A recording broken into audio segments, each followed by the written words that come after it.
In fact, there are some clinical trials going on right now. But the role of stem cells in glomerular repair is a rather new emerging field that I believe is extremely interesting. So I will take the first presentation, and my role is to prove to you that the glomeruli only have so many ways of responding to different stimuli and generating pathology. But we're going to look at this glomerular damage view through a very unique experimental model that we have had in our laboratory for the last 30 years. And this experimental model allows us to create damage in the mesangium in two different ways, and we'll go into details. And so this will set up sort of the understanding of what the challenges are in terms of what stem cells have to do to repair the damage that occurs in the kidney, in the glomeruli more specifically. Dr. Romagnani could not be here today, so I will address some of the issues that she was. Oh, you are here. Dr. Romagnani is here, and we're delighted that she is here. And she will be addressing a very important subject, which is the renal parenchymal niches of progenitor cells and glomerular repair.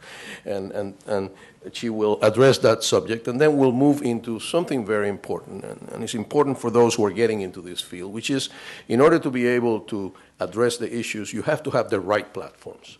You have to have the platforms that allow you to address the questions and solve the questions. And you also have to select the particular techniques that will make it possible for you to answer the questions. And that's what Dr. Teng will do in his presentation.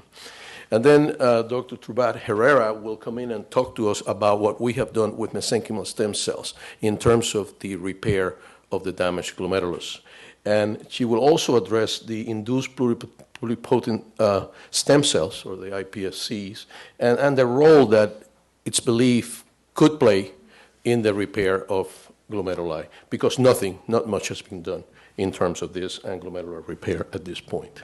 And so I will begin by talking about generic glomerular damage view through our model.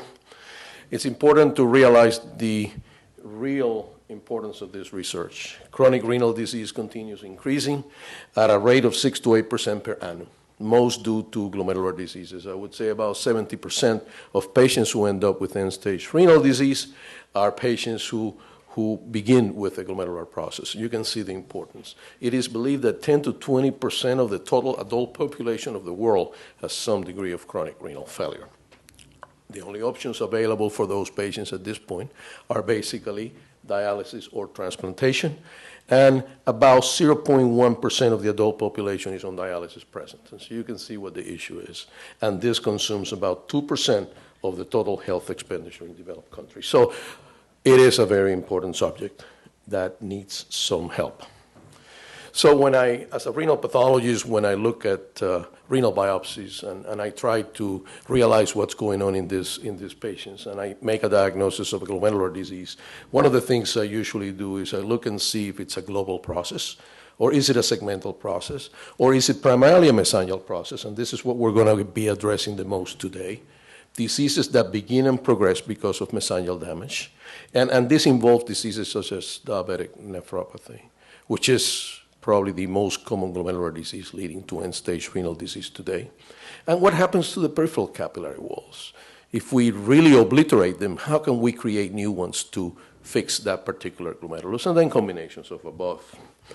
It is interesting that if only mesangial damage occurs, and if you can pick it up early, I truly believe that you can fix that particular glomerulus, and if you fix many of the damaged glomeruli, you can fix that patient's renal disease.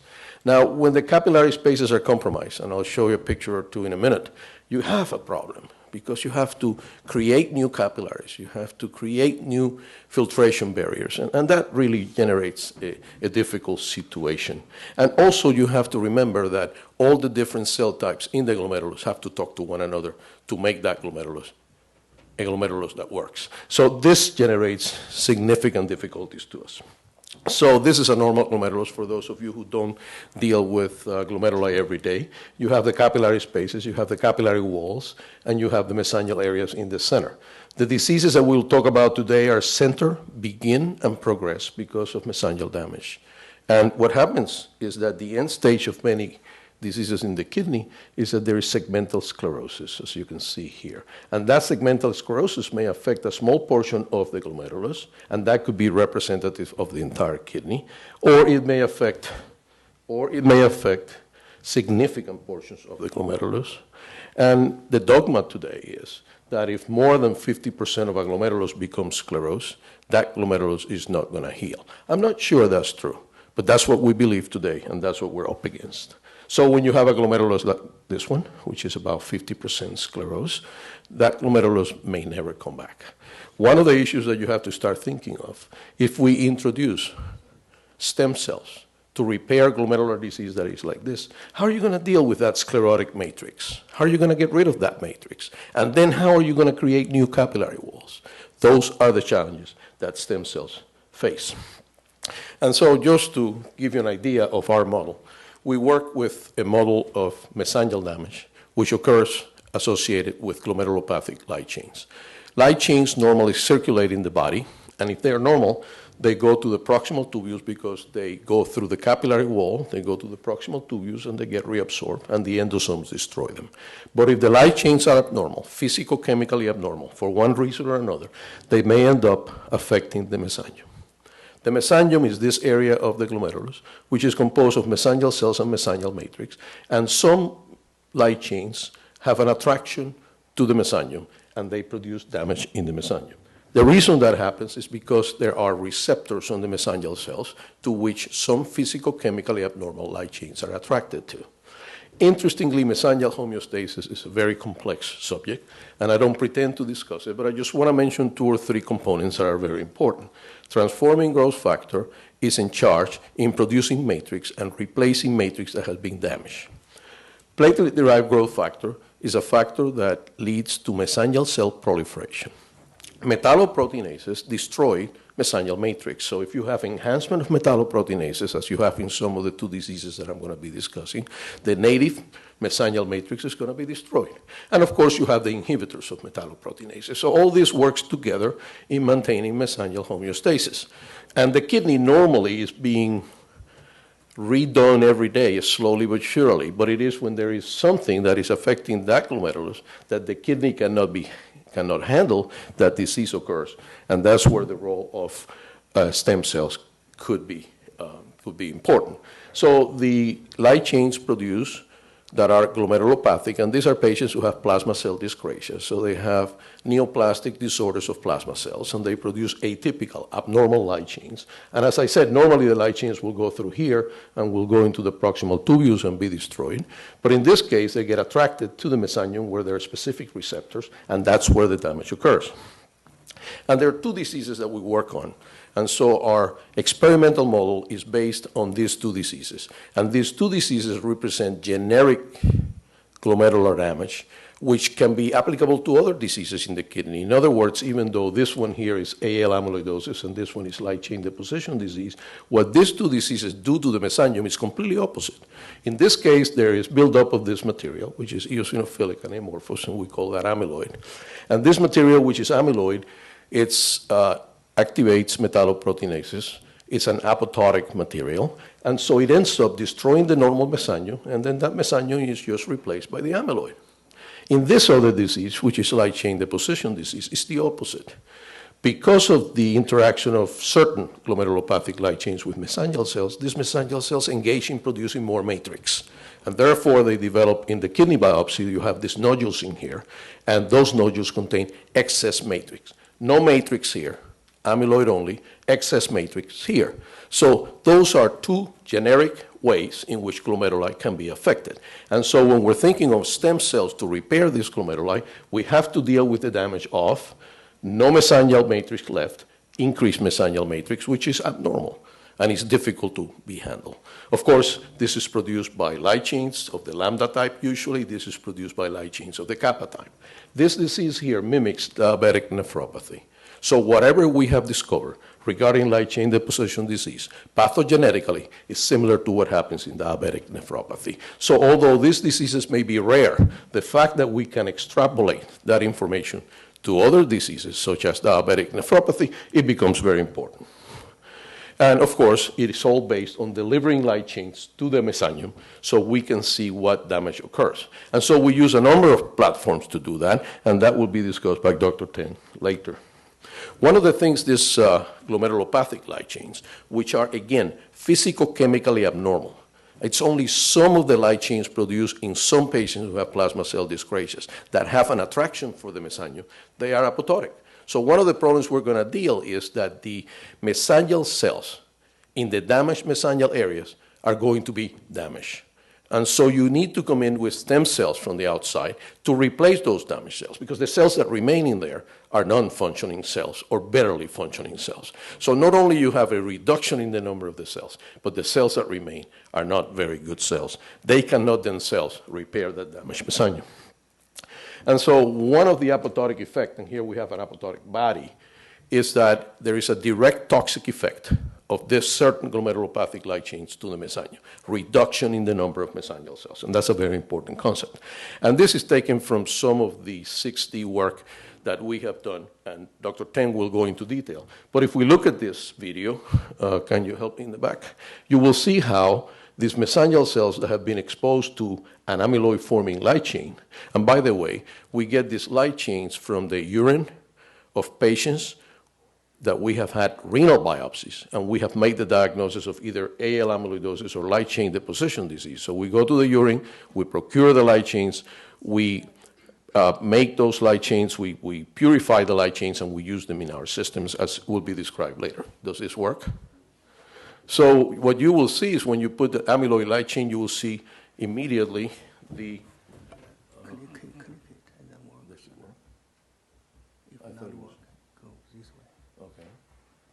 So what you will see is when these cells are exposed to the amyloid-forming light chains, they will create apoptosis, and you will see the apoptotic bodies being extruded from the cells.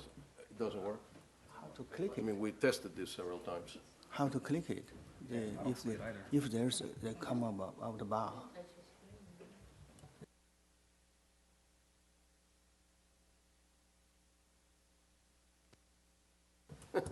So the apoptotic bodies that are released here, and what I was trying to show you here, which I think is very nice, is these are stem cells coming in, and the stem cells come in and actually phagocytose the apoptotic bodies. So one of the roles of the stem cells, when you put them in from exogenous sources, is they come in and clean the damage that has happened in that mesangium. And so these two diseases, light chain deposition disease, you end up with extra matrix. In AL amyloidosis, there is the amyloid that is formed, the accentuation or enhancement of metalloproteinases activity, the destruction of the extracellular matrix, and in this situation is the opposite. The metalloproteinases are inhibited and the extracellular matrix is increased. These are two different challenges for the exogenous stem cells that you put in. And one of the most fundamental things that happen in this unique experimental model is when you expose normal mesangial cells, which have a smooth muscle phenotype, to light chains, either amyloid light chain or light chain deposition disease light chain, they undergo a phenotypic change. In the case of light chain deposition disease, they convert into myofibroblast cells, which means they gain rough endoplasmic reticulum, and they get ready to produce the abundant protein that accumulates in the mesangium. In this case, they transform into a macrophage phenotype. They endocytose the light chain. They deliver the light chain to the mature lysosomal component where the amyloid fibrils are formed and then extruded into the extracellular matrix where they enhance apoptosis and they also activate metalloproteinases. So it's clear that there are two different patterns of mesangial damage that we have to deal with. These are some examples of our experimental protocols where we have incubated mesangial cells on matrix gel. These are mesangial cells that are incubated with amyloidogenic light chain, and you can see the amyloid formation, and that's very clearly seen.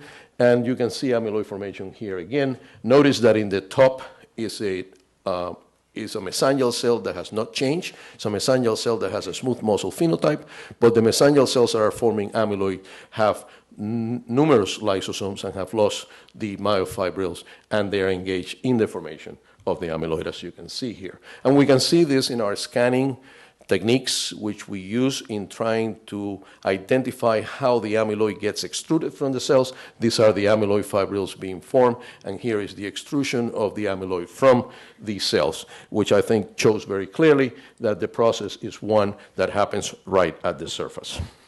And so in amyloid, the metalloproteinases win the battle, the matrix is damaged, the Transforming growth factor, which is the mechanism to create more matrix, is inhibited, and so you end up with a matrix that is destroyed and replaced by amyloid. In light chain deposition disease, you find the nodules that I showed you before, but these nodules are full of extracellular matrix. So the complete opposite effect of the amyloid in the kidney. The important thing is that that matrix is totally abnormal. The normal matrix in the mesangium is collagen 4. This matrix that is deposited here in the mesangium is tenascin matrix. And by that I mean, what I mean is the matrix has changed. Tenascin is a very tenacious extracellular matrix protein, which is like an octopus, which adheres to everything around. So for the stem cells to destroy that tenascin, they do have a challenge. And actually, you'll see later on what that challenge is and how we have come across that. We have reproduced this in vitro. As you can see here, we form nodules in vitro when we incubate mesangial cells with light chains obtained from the urine of patients with light chain deposition disease, and you can notice that we create the same nodules with tenascin in those nodules. We have done this in various ways. I think Dr. Ten and Dr. Turbat Herrera will allude to this with more details, but the point is, this is the outer mesangium that we see, or the outer matrix that we see in light chain deposition disease in vitro. And in light chain deposition disease, what happens is the transforming growth factor is activated. There is excess matrix with a lot of tenascin, so we change the composition of the mesangium, and the metalloproteinases are inhibited. So we end up with a lot of matrix that we need to deal with, or the stem cells have to deal with if we're going to repair it. We know the body is able to do some of this if the disease is early. There are ways, there are niches in the kidney that could work with this, and Dr. Romagnani will address that in a minute. The point is, the challenges become very difficult for the normal homeostatic mechanisms, including stem cells in the renal niches, because the damage has occurred is too much. You need something that can help repair. This is not going to work either. This was going to show the two mechanisms. I guess I cannot do that. We have many publications if you want to get into the details. As I said, we have been working on this for the last 30 years. The point is, if the injury that occurs to the glomerulus is self-limiting, the glomerulus can handle it. But if the injury is constant and the injury is significant, the glomerulus cannot handle it with normal mechanisms. So therefore, this is where your stem cells need to come and play a role. What are the challenges? As I mentioned before, decreased numbers of cells capable of rebuilding the damaged mesangium. Number two, there is accumulation of material, maybe amyloid, some other debris that needs to be cleared. Also, there is accumulation of foreign material that may inhibit repair. There are alterations of the matrix. I told you the matrix in light chain deposition disease and in diabetes, which is a very similar disorder, is full of tenascin, very difficult to handle. And you may have other substances that inhibit repair. So as you look at repairing the damaged mesangium, those are the many challenges that they face. And so they can get help from things that are already present. And I think Dr. Romagnani will address this. So the bone marrow may provide some help to the repair. Stem cell niches that are present in the kidney, specifically one in the Bowman capsule that can come in and repair. But if the damage is too much, you got to give something from the outside to make this work. Some of the niches, I let Dr. Romagnani address them, but I will mention two that have been proven to deal with repair of the glomerulus. The others primarily deal with repair of the tubules that I already mentioned. These two niches are niches that have been described, some in the parietal epithelial cells, some around the macula densa, and primarily the literature covers these niches replacing podocytes more than mesangial cells, although some evidence that some of them may also replace mesangial cells. And Dr. Romagnani will address this. I will not talk about this. Now, what do we do about mesenchymal stem cells? Because that's what we have used the most in our lab. We know that they're bone marrow derived. We know that they can repair proximal tubular cells. In fact, there are clinical trials that are being conducted as we speak. And so the question that I asked was, well, which one of these mesenchymal stem cells would be the ones that will help? Would the hematopoietic stem cells help? Not really. So it's really the mesenchymal stem cells, the best we have right now to repair glomerular damage. These cells, it's interesting in that they do not express blood group antigens or MHC class II antigens or stimulatory factors. So the cells come in to help without producing any additional problems. So they come in and they try to help the situation.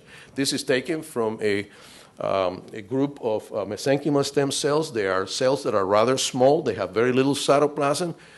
These cells are very primitive in their appearance before they get activated.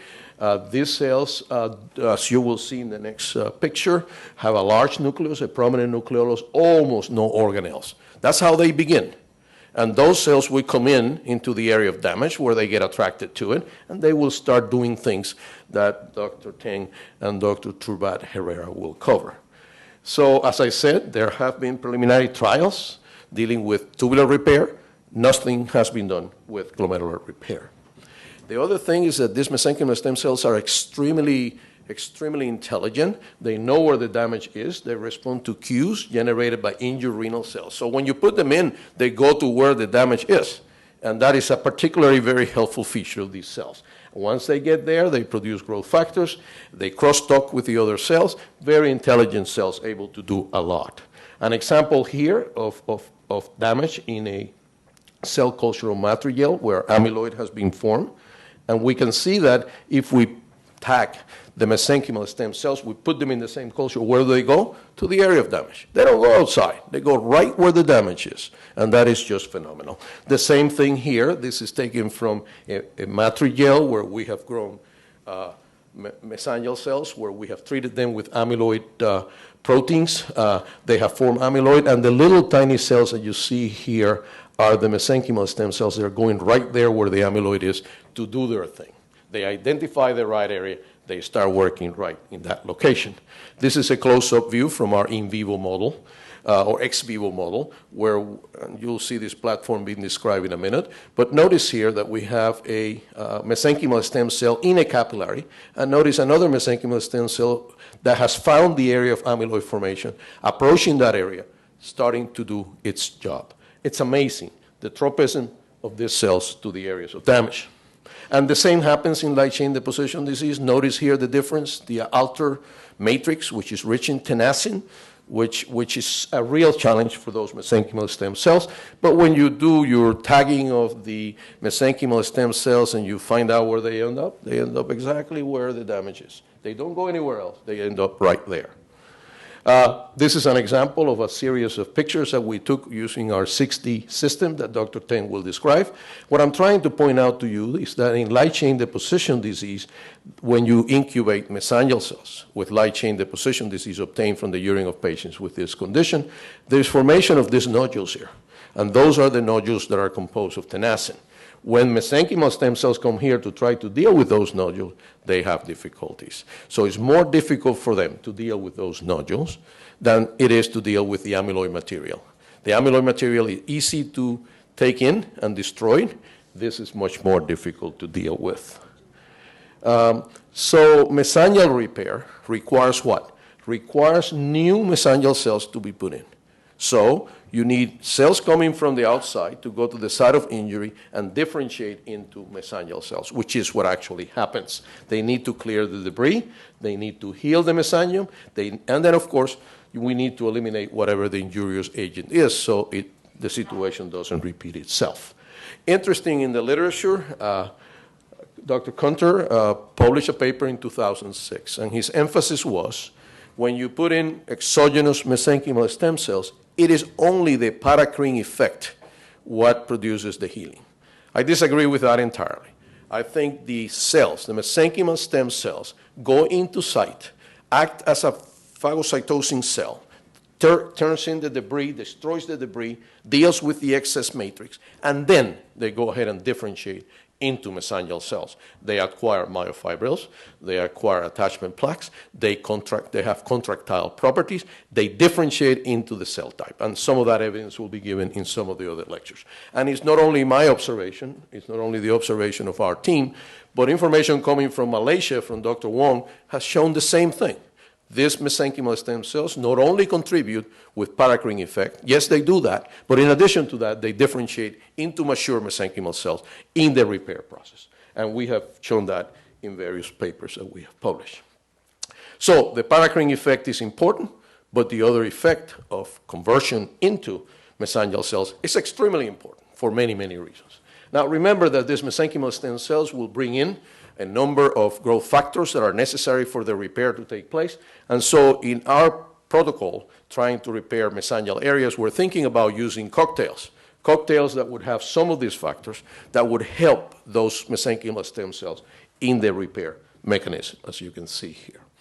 The work by Wong, which I already mentioned, is very clear that the mesenchymal stem cells differentiate into mesangial cells and they acquire a proliferative phenotype. So they go in, they clear, and they get ready to differentiate into mesangial cells, and they proliferate to reestablish a normal mesangium. And that's the second publication from the same group, again indicating clearly, even showing contractile properties of those cells, indicating it's not only the paracrine effect, it's also the differentiating effect. So what you will see now is first platforms, what platforms we have used, and then we will see Dr. Turbat Herrera talking to you about what we have done with mesenchymal stem cells. And it's all based on, we create the damage, and the way we create the damage is using light chains from the urine of patients with renal biopsy proven either AL amyloid or light chain deposition disease. We take that from the urine, we purify that protein, and we use it in our different platforms. Once we produce the damage, then we come in with mesenchymal stem cells to repair. So that's the basic protocol that you'll see throughout all the presentations. Of course, this can only be done with a very good research team, and hopefully throughout the presentations today, you will see the things that we have accomplished, and also, very important, the challenges that we have ahead. And with that in mind, I would like to invite the second speaker. I think it's better if we go through the speakers and then we have questions at the end once you see the whole picture, because some of the things I have just mentioned will be given in details later. So I would like to invite Dr. Ramagnani to address a very important subject, which is the renal parenchymal niches of progenitor cells and glomerular repair. Thank you.